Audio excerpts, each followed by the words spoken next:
storm that has prompted the tornado warning issued for Canadian County and Oklahoma County. It's roughly eastern Canadian, western Oklahoma County. We're at 15th and Sharrow Road. This is fast unit 11, and you can see the definite warning. We're at Council and Wilshire now. We're watching the base of this.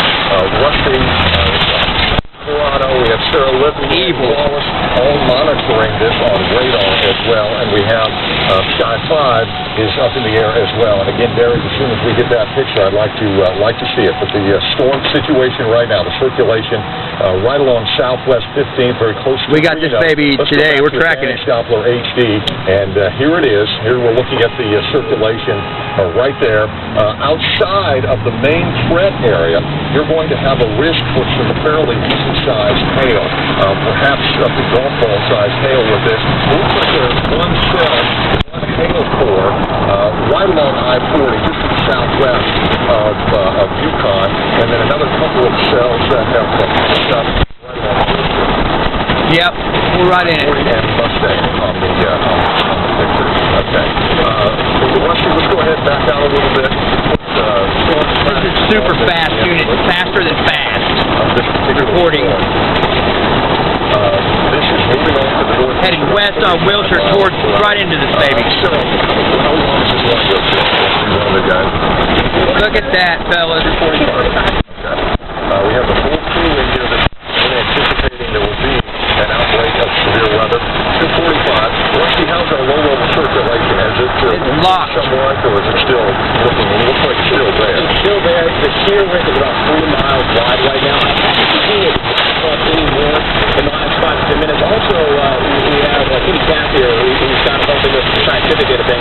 He's saying look for some larger-sized hail to perhaps wrap around the back end of this storm. Exactly. That's something else we need to keep an eye on. And we're seeing that right now, slightly west of Yukon. Let's go ahead and put a storm track on this cell. Again, I believe it's more of a north northeast movement, and coming right at me. To the Xerox plant, I shouldn't pass the Xerox plant. I don't know that storm track at this point.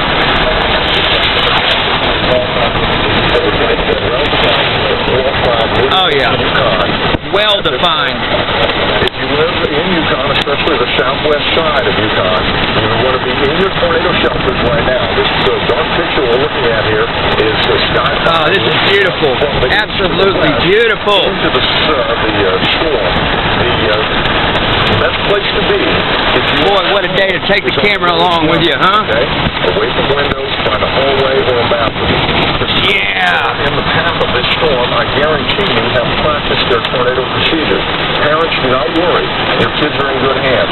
They know to get away from windows.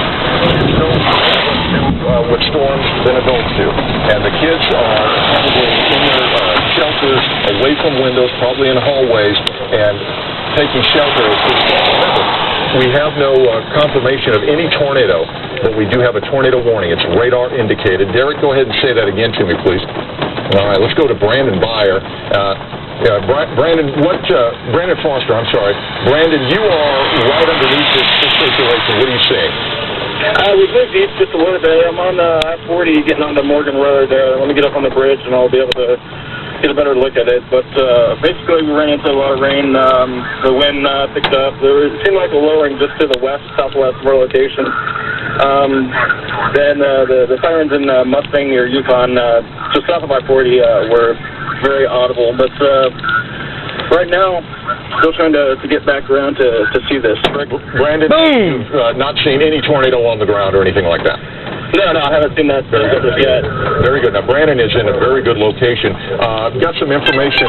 Sarah Libby, you heard from the Yukon Police Department. Yukon Police, golf ball size hail reported by the Yukon Police. Looks like the biggest hail is just west of the Yukon area, downtown Yukon area, just west of there. Okay, very good. And that does match up with what Advantage Doppler HD is showing. That hail core looks to be a little bit north of I-40. Circulation moving into the southwest side of Yukon right now. If you live in Yukon, be in your shelters, get as low as you can, put as many walls in between you and the outside, and stay away from windows. Very simply put, that's the way to do it. Now, outside of the circulation area, that's where you're going to have the risk of some large hail. We've already seen the golf ball size hail. very heavy rain falling as well. It's 2:27. Schools are going to be getting out in the metro over the next 45 minutes. You may want to consider school administrators holding the kids a little bit longer. Don't let them go now because the storm's already in the metro. Just make sure they're in a safe spot. You know what to do. As Rusty mentioned, this looks like a fairly broad area of circulation. For a tornado, a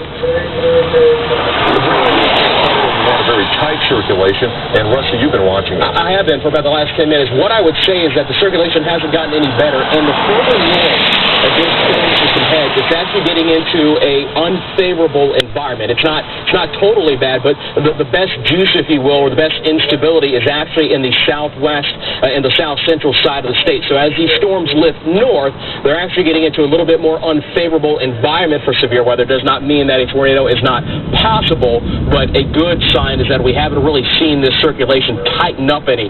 That is not to say that we're not going to see golf ball size hail out of this and a lot of wind, Rick, but again, as you mentioned, it's a little bit broader of a circulation, if anything, than about 10 minutes ago. Now, one thing I want to be concerned with here is a lot. Oh, fuck! And instead of a north-northeast movement, it becomes more of a northeast movement. So, wow, in West Lord County, that's why you're under the tornado warning right now, because it may track a little farther to the east than north. So we're going to watch that for you. But right now, the core of this thunderstorm is west of Wiley Post. The hail core has moved into circulation now. Rusty, would you put it just east of the Yukon area? I would, and as a matter of fact, we just painted on a few new shear markers, and as you mentioned, Rick, they did jump a little bit further east rather than more of a north-northeast track. So you're looking at right now along I-40, just east of Yukon, near the intersection of I-40 and State Highway 66. And again, the movement is still going to be north-northeast. However, as Rick mentioned, there is at least from one radar scan the possibility that this has maybe turned a little bit slightly further east. So now we're going to have to start looking at I-44 as well here, and of course the Northwest Expressway, anywhere on the western edge. Let's go on over to Sarah Libby. Sarah? Just to include a couple other places that need to be on the lookout, Nichols Hills this morning includes the Village, War Acres, western Edmond, and also the Yukon area still. So if you live in these areas, this is